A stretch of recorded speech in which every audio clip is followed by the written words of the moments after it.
Good morning students, welcome back. देखो, मैंने last class में आप लोगों को बोला था कि हम लोग नया चैप्टर स्टार्ट करने वाले हैं और चैप्टर का नाम क्या है हमारा, रूरल डेवलपमेंट। तो नेक्स्ट चैप्टर जो हम पढ़ने वाले हैं वो है रूरल डेवलपमेंट। और मैंने लास्ट क्लास में बताया भी था इसका मतलब अगर मैं हिंदी में बोलूँ तो क्या होता है, गाँव का विकास। तो अब इसको डिफाइन करते हैं अपन। मैंने कहा it is a continuous and comprehensive socio economic process. क्या बोला? कंटिन्यूअस एंड कॉम्प्रिहेंसिव, लगातार चलने वाला ऐसा प्रोसेस जो कोशिश कर रहा है रूरल लाइफ के एस्पेक्ट्स को इंप्रूव करने की। तो मैंने कहा ऐसा प्रोसेस जो लगातार क्या कोशिश कर रहा है कि जो रूरल लाइफ है उसको कैसे इंप्रूव कर सके। मतलब जो गांव में लोग रह रहे हैं उनकी लाइफ को, उनके स्टैंडर्ड ऑफ लिविंग को कैसे इंप्रूव किया जा सकता है। अगर उनका इंप्रूवमेंट हो जाएगा, अगर उनका स्टैंडर्ड बढ़ जाएगा तो अपने आप ही रूरल भी डेवलप हो जाएगा। तो what I say is it is a continuous and comprehensive socio economic process trying to improve all the aspects of rural life. और हमारी कोशिश क्या है कि रूरल लाइफ को हम इंप्रूव कर सके। तो अपन ने बड़ा बड़ा रूरल डेवलपमेंट के बारे में क्या था, it is a continuous and comprehensive socio economic process trying to improve all the aspects of the rural life. तो हम कोशिश कर रहे हैं कि रूरल लाइफ के जितने भी एस्पेक्ट्स हैं उनको इंप्रूव कर सके। तो सर आपको पता है एक चीज, भाई आप सोच के देखो गांव में किस तरीके से डेवलपमेंट हो सकता है। भाई आज किसी भी विलेज में आप रहते हो तो आपको क्या लगता है कि सर ऐसा होना चाहिए तो हमारे गांव का विकास हो जाएगा? नहीं सर, ऐसा होना चाहिए। तो इन्होंने एक क्वेश्चन क्रिएट किया कि रूरल इकोनॉमी का जो ओवरऑल डेवलपमेंट है वो किस पे डिपेंड है। तो इन्होंने 4 पॉइंट बताए कि अगर ये 4 चीज़ें होती है ना तो माइट भी जो रूरल है उसका डेवलपमेंट हो सके। तो नेक्स्ट टॉपिक आता है कि the overall development of rural economy depends upon the following factors, कि रूरल इकोनॉमी का ओवरऑल डेवलपमेंट किस पे डिपेंड होता है। तो इन्होंने पहला बोला बेटा डेवलपमेंट ऑफ ह्यूमन रिसोर्स। कौन सा बोला बेटा? Development of human resource. कि जो विलेज में लोग रहते हैं, गांव में जो लोग रहते हैं, जो भी एम्प्लॉई है और जो भी लेबर है, अगर उनका डेवलपमेंट होगा तो डायरेक्टली और इनडायरेक्टली किसका डेवलपमेंट होगा बेटा? रूरल इकोनॉमी का। मतलब ह्यूमन रिसोर्स में कौन आता है बेटा? Human being. किसकी बात कर रहे हैं हम लोग? ह्यूमन बीइंग की। अगर ह्यूमन बीइंग का डेवलपमेंट होता है तो अपने आप ही रूरल इकोनॉमी का डेवलपमेंट होगा। तो मैंने पहला क्या बोला बेटा? Development of human resource. दूसरा इन्होंने बोला कि डेवलपमेंट ऑफ इंफ्रास्ट्रक्चर, कि अगर जो भी रूरल इकोनॉमी है वहाँ इंफ्रास्ट्रक्चर डेवलप हो जाएगा तो अपने आप ही रूरल का भी डेवलपमेंट होगा। अब सर इंफ्रास्ट्रक्चर में हम क्या क्या कवर करते हैं? मैंने कहा रोड, लाइट, रेलवेज, ये सारी की सारी चीज़ें, मतलब ट्रांसपोर्टेशन, कम्युनिकेशन, ये सारी की सारी चीज़ें कहाँ कवर होती है बेटा? इंफ्रास्ट्रक्चर के अंदर। बिल्डिंग्स होनी चाहिए, रोडें अच्छी होनी चाहिए, पानी की फैसिलिटी होनी चाहिए, बिजली की फैसिलिटी होनी चाहिए, ये सारी की सारी चीज़ें कहाँ कवर है बेटा? इंफ्रास्ट्रक्चर के अंदर। तो मैंने क्या बोला कि रूरल इकोनॉमी का ओवरऑल डेवलपमेंट कैसा होगा? सर पहली चीज़ ह्यूमन रिसोर्स है उसका डेवलपमेंट हो। सर वहाँ का जो इंफ्रास्ट्रक्चर है, रोडें हैं, लाइटें हैं, बिजली है, पानी है, इन सब का भी क्या होगा बेटा? डेवलपमेंट हो। That is called development of infrastructure. 2 आए पॉइंट, कौन कौन से? Sir development of human resource, development of infrastructure. Next की बात करता हूँ, अगला आता है बेटा लैंड रिफॉर्म्स। लैंड रिफॉर्म मतलब है कि जो भी छोटे मोटे फार्मर्स थे और जो भी ऐसे लैंडलेस फार्मर्स थे उनके लिए रिफॉर्म लाए गए, उनको कल्टीवेशन के लिए लैंड दी जाए, that is called land reforms. वो अपन पढ़ेंगे सेकंड चैप्टर में डीपली। नेक्स्ट आता है बेटा पॉवर्टी एलिवेशन प्रोग्राम्स। गवर्नमेंट ने बहुत सारे प्रोग्राम स्टार्ट करे रूरल इकोनॉमी के अंदर पॉवर्टी को रिड्यूस करने के लिए। और अभी भी बहुत ज़्यादा, जैसे नरेगा था, एमजी नरेगा में क्या था कि जो भी एम्प्लॉय अनएम्प्लॉयड है गवर्नमेंट उसको 100 डेज का गारंटी एम्प्लॉयमेंट देगी। वो भी किसका पार्ट है बेटा? Poverty elevation program. तो गवर्नमेंट क्या कर रही थी? प्रोग्राम इंट्रोड्यूस कर रही थी पॉवर्टी को रिड्यूस करने के लिए। तो मैंने क्या बोला कि जो ओवरऑल डेवलपमेंट है रूरल इकोनॉमी का वो कितने फैक्टर पे डिपेंड है बेटा? 4 फैक्टर पे। सर वो 4 फैक्टर कौन कौन से हैं? पहला डेवलपमेंट ऑफ ह्यूमन रिसोर्स, दूसरा डेवलपमेंट ऑफ इंफ्रास्ट्रक्चर, तीसरा लैंड रिफॉर्म्स और चौथा पॉवर्टी एलिवेशन प्रोग्राम्स। तो ये चारों चीजें किस चीज की बात कर रही है बेटा? रूरल इकोनॉमी के डेवलपमेंट की। आई होप आपको क्लियर होता होगा। नेक्स्ट अपन आगे बढ़ते हैं। नेक्स्ट टॉपिक है अपना एग्रीकल्चर क्रेडिट। अगर मैं बात करूं एग्रीकल्चर क्रेडिट की तो सुनना देखो ध्यान से।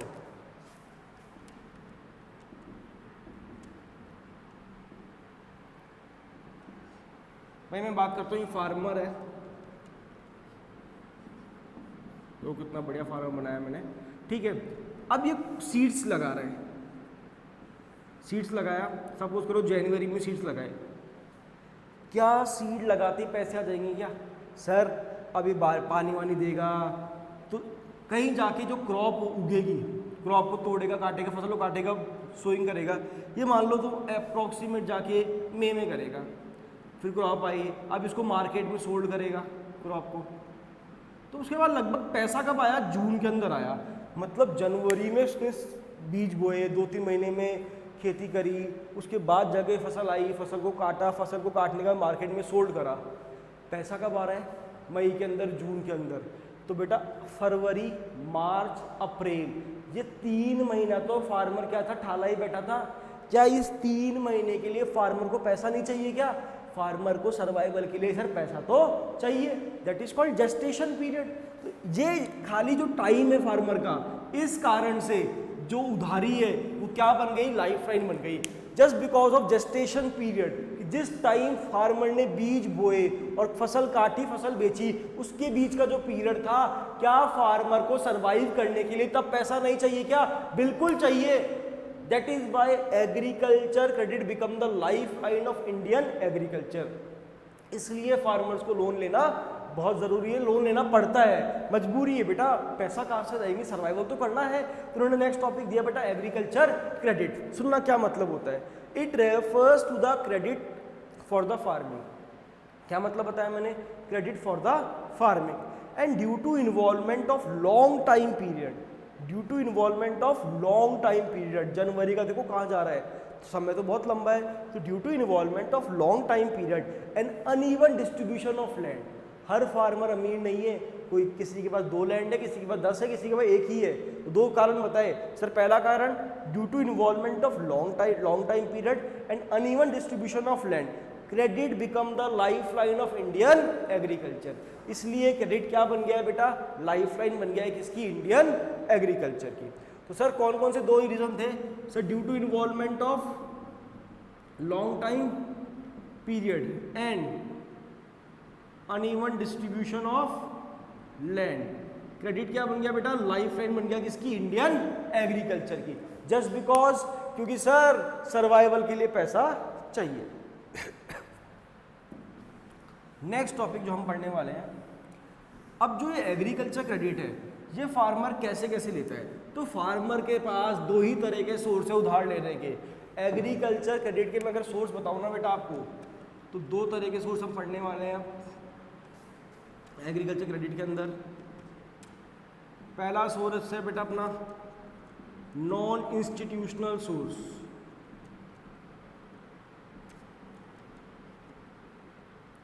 अगला सोर्स है बेटा अपना इंस्टीट्यूशनल सोर्स। 2 सोर्स है बेटा, कौन कौन से? एक है नॉन इंस्टीट्यूशनल सोर्स और एक है इंस्टीट्यूशनल सोर्स। अगर मैं इसकी बात करूं तो पता है आप लोगों ने सुना होगा, गाँव में ज़मींदार होते हैं, महाजन होते हैं, ट्रेडर्स होते हैं, रिलेटिव्स होते हैं, ये सारे के सारे लोग किस में आते हैं बेटा? नॉन इंस्टीट्यूशनल सोर्स में। और जनरली पहले के टाइम, अब तो फिर भी ठीक है, बैंक्स वगैरह काफ़ी अच्छे स्टेप्स उठा रहे हैं फार्मर्स के लिए, बट पहले की अगर मैं बात करूँ तो हमारा जो इंडियन फार्मर था वो किस पे डिपेंड था? इन लोगों पे डिपेंड था, जो ज़मींदार हो गए, महाजन हो गए, रिलेटिव हो गए, मनी लेंडर्स हो गए।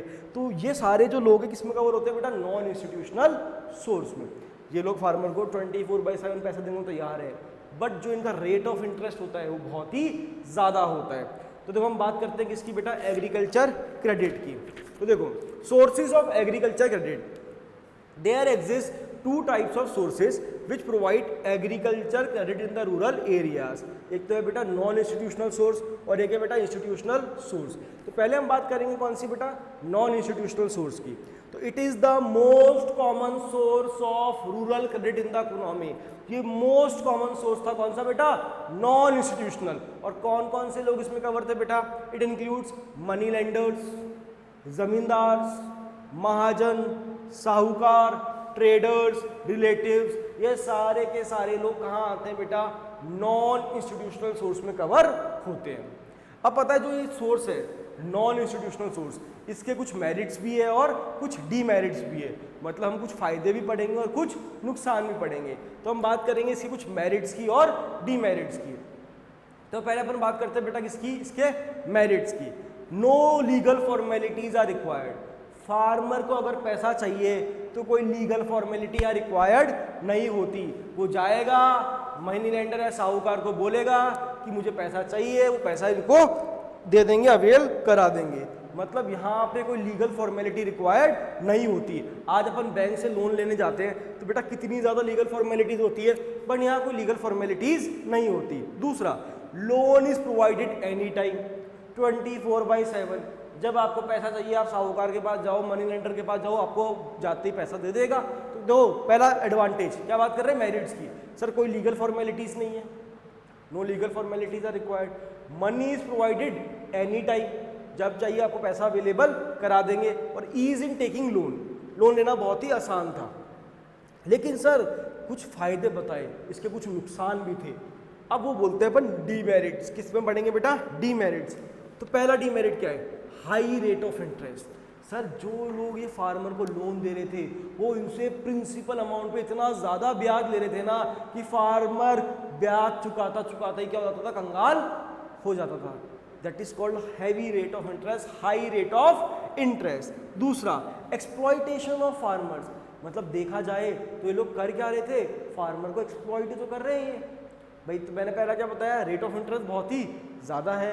दूसरा पता है एक्सप्लॉयटेशन ऑफ फार्मर्स, कि जो प्रिंसिपल अमाउंट है उससे ज़्यादा तो इन्होंने ब्याज चुका दिया फिर भी पैसा नहीं चूक रहा, that is exploitation of farmers.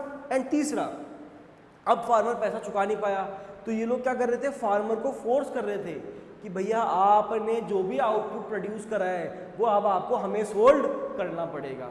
चलो फार्मर सोल्ड कर भी दे, लेकिन वो उस आउटपुट को आधे दाम से भी कम में खरीद रहे थे।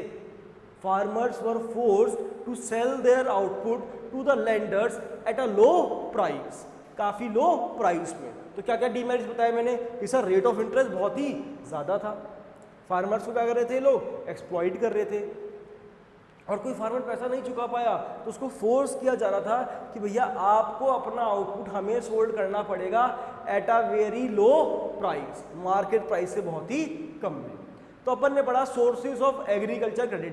पहला पढ़ा बेटा नॉन इंस्टीट्यूशनल सोर्स, अब पढ़ेंगे इंस्टीट्यूशनल सोर्स। ये नया जो ये कंसेप्ट है ये गवर्नमेंट ने इंट्रोड्यूस करा फार्मर्स को एक्सप्लॉयटेशन से बचाने के लिए, at a very low rate of interest पे फार्मर्स को लोन देने के लिए, फार्मर्स को प्रमोट करने के लिए। अब इस पे कौन कौन से आते हैं, इंस्टीट्यूशनल सोर्सेज। तो it refers to the organisations which are legally meant to provide credit. ऐसी ऑर्गेनाइजेशन जो लीगली किस लिए बनाई गई है, फार्मर्स को लोन देने के लिए। पहला इसमें आता है बेटा कोऑपरेटिव क्रेडिट सोसाइटीज। तो पहला कौन आता है बेटा इसके अंदर, कोऑपरेटिव क्रेडिट सोसाइटीज। तो इंस्टीट्यूशनल सोर्स की मैं बात करूं तो कौन है बेटा, पहला कोऑपरेटिव क्रेडिट सोसाइटीज।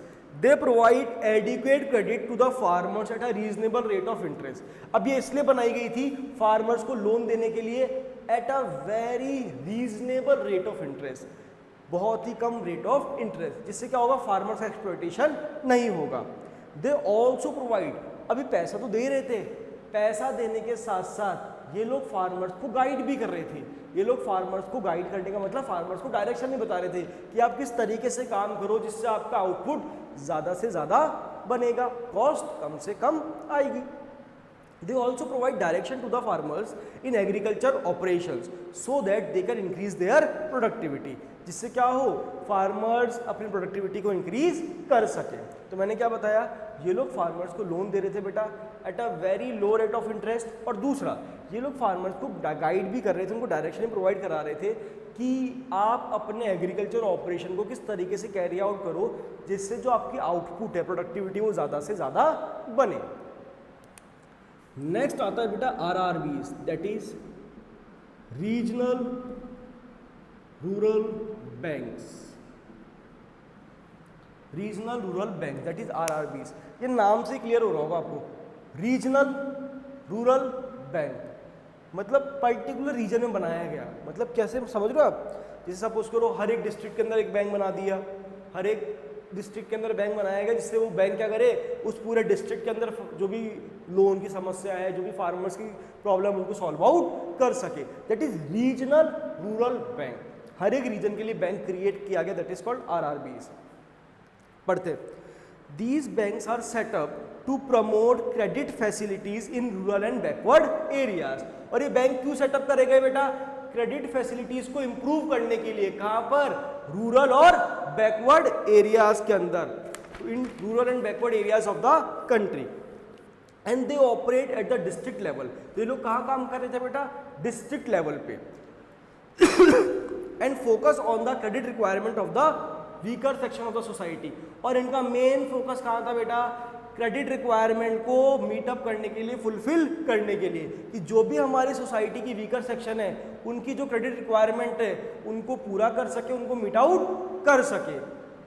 तो अपन ने दो पढ़े बेटा, पहला पढ़ा अपन ने कोऑपरेटिव क्रेडिट सोसाइटीज, दूसरा पढ़ा अपन ने रीजनल रूरल बैंक। तो अगर मैं बात करूं कोऑपरेटिव क्रेडिट सोसाइटी की, तो यहाँ मैंने क्या बताया आपको कि सर ये सेटअप किए गए थे फार्मर्स को रीजनेबल रेट ऑफ इंटरेस्ट पे लोन देने के लिए, और ये लोग डायरेक्शन में प्रोवाइड करा रहे थे। अगर मैं RRBs की बात करूं तो ये बेटा कहाँ सेटअप करे गए थे? District level. और किस लिए करे गए थे? फार्मर्स को लोन प्रोवाइड कराने के लिए, फार्मर्स को हेल्प आउट करने के लिए। नेक्स्ट आता है बेटा कमर्शियल बैंक।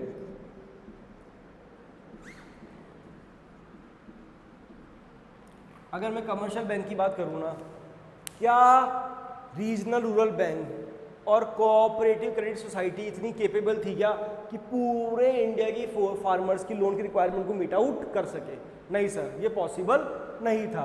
इसलिए क्या सेटअप किया गया बेटा? किसका रोल इंपॉर्टेंट हो गया? अब कमर्शियल बैंक को भी गवर्नमेंट आगे लेकर आई, इनको भी बोला गया कि फार्मर्स को आपको लोन देना है। मतलब कमर्शियल बैंक का रोल भी बहुत ही ज़्यादा इंपॉर्टेंट हो गया था। इट इज़, अब देखो कमर्शियल बैंक होता क्या है, पहले तो मैं आपको ये बता देता हूँ, क्योंकि देखो दो तरह के बैंक होते हैं हमारी कंट्री में, एक होता है कमर्शियल बैंक और एक होता है सेंट्रल बैंक। कमर्शियल बैंक जितने भी SBI, PNB, कैनरा बैंक, ये सारे किसके एग्जांपल है? कमर्शियल बैंक के। और सेंट्रल बैंक कौन सा है? RBI। अब कमर्शियल बैंक का काम क्या होता है? जैसे बैंक है, इसने पैसा जमा कराया तो क्या करेगा? इसकी डिपॉजिट को एक्सेप्ट कर लेगा, एक्सेप्टिंग डिपॉजिट्स। इसको लोन चाहिए तो लोन लेने गया तो इसका क्या करेगा? लोन दे देगा, एडवांसिंग लोन्स। तो कमर्शियल बैंक का लगभग दो ही मेजर फंक्शन है। प्राइमरी फंक्शन क्या है इसका? Accepting deposit and advancing loan, कि लोगों का पैसा एक्सेप्ट करता है और जिसको रिक्वायर्ड है उसको लोन भी देता है। तो पढ़ते देखो, it is an institution which performs the function of accepting deposits and granting loans and making investment. और एक क्या है बेटा? इस पैसे को मार्केट में इन्वेस्ट भी करता है। किस लिए? With the motive of earning profit. इसका मेन मोटिव ही क्या है? पैसा अर्न करना। तो मैंने क्या बताया कमर्शियल बैंक के फंक्शन? तो it is the institution which accept deposits, advancing loan and making investment with the motive of earning profit. ये इसकी सिंपल सी डेफिनेशन थी, आपको पता भी है। Example SBI, PNB, Canara bank. अब इन्होंने क्या लिखा? The government realise that agriculture requirement cannot be solely met by the cooperative credit society। तो commercial bank should play an important role. केवल इन दोनों को सेटअप करने से हम पूरे इंडिया की एग्रीकल्चर क्रेडिट की रिक्वायरमेंट को फुलफिल नहीं कर सकते। इसलिए कमर्शियल बैंक का रोल भी बहुत ही ज्यादा क्या हो गया था बेटा? इंपॉर्टेंट हो गया था। नेक्स्ट आता है बेटा नाबार्ड। ये तो आप सभी ने सुन रखा होगा। सबसे इंपॉर्टेंट रोल किसका था बेटा इसके अंदर? नाबार्ड का। पता है नाबार्ड का काम क्या था? नाबार्ड का मेन काम था पॉलिसीज को फ्रेम करना, प्लान्स को कैरी आउट करना। तो इसका मेन काम था बेटा प्लान्स और पॉलिसीज को बनाना। तो पहले फुल फॉर्म पढ़ते हैं बेटा, national bank for agriculture, national bank for agriculture and rural development. तो क्या नाम फुल फॉर्म बेटा नाबार्ड की? National bank for agriculture and rural development. It is an apex bank in agriculture and rural development established in 1982। और बेटा नाबार्ड का भी establish हुआ था 1982। 1 मार्क क्वेश्चन एग्जाम में आ सकता है। नाबार्ड का भी स्टैब्लिश हुआ था बेटा 1982। तो मैंने क्या बोला? It is a national bank for agriculture and rural development. तो it is an apex bank in agriculture and rural development and the bank has been entrusted with the matters concerning policy, planning and operation. इसका main काम ही क्या था? Policies को बनाना, plans को carry out करना, प्लान्स क्रिएट करना, पॉलिसीज को कैरी आउट करना। तो policies, planning and operation in the field of credit for agriculture and other economic activity. कौन सी फील्ड में बेटा? इन the field of agriculture credit. तो नाबार्ड का बेटा मेन फोकस क्या था? पॉलिसीज को बनाना, ऑपरेशंस को कैरी आउट करना, प्लान्स को कैरी आउट करना। और कब स्टैब्लिश हुआ था बेटा? 1982। तो हम बात कर रहे थे बेटा इंस्टीट्यूशनल सोर्स की। हमने कौन कौन से पढ़े? पहला पढ़ा बेटा कोऑपरेटिव क्रेडिट सोसाइटीज, दूसरा पढ़ा बेटा RRB that is regional rural bank, तीसरा पढ़ा बेटा अपन ने नाबार्ड, एक पढ़ा अपन ने कमर्शियल बैंक, और लास्ट आता है अपना fifth SHG that is self help group. ये बड़ा इंटरेस्टिंग टॉपिक है, ये कंसेप्ट भी अच्छा है, आपको आना चाहिए। पता है क्या था? ये एक स्मॉल ग्रुप है, it is a small group of poor people. It is a small group of poor people. अब वो लोग क्या कर रहे थे? अपने अंदर सेविंग हैबिट को डेवलप करने की कोशिश कर रहे थे। इनको बोला गया कि आप छोटी छोटी सेविंग करो। जैसे 100 लोग हो गए, सारे के सारे बहुत गरीब थे, तो 100 रुपये भी हर एक आदमी जमा करा रहा है। तो ये लोग क्या कर रहे थे? सेविंग्स कर रहे थे, और उस सेविंग्स को बैंक के अंदर जमा कराया जा रहा था। किस नाम से? एसएचजी के नाम से। अकाउंट का नाम क्या था बेटा? Self help group. तो it is a small group of poor people, और ये लोग क्या कर रहे थे? छोटी छोटी सेविंग्स करके उस सेविंग्स को बैंक में जमा करा रहे थे, और अकाउंट का नाम क्या था बेटा? Self help group. अब सोचो, इसी ग्रुप के किसी आदमी को पैसा चाहिए, इसको 5000 रुपये उधार चाहिए, तो क्या करेगा? जिस बैंक के पास जाएगा, बैंक इसको इस अकाउंट में से 5000 रुपये उधार दे देगा।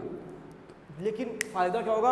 At a nominal rate of interest, बहुत ही रीजनेबल रेट ऑफ इंटरेस्ट के अंदर।